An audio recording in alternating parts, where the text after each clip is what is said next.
我们简单说一下胰岛素抵抗的病因。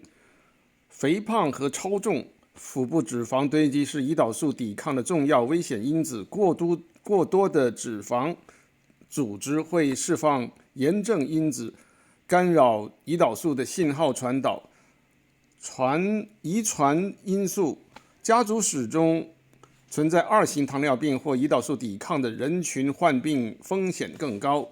第3就是缺乏运动，久坐不动的生活方式会降低细胞对胰岛素的敏感性。第4就是不良的饮食习惯，高糖高脂肪饮食会加剧胰岛素抵抗。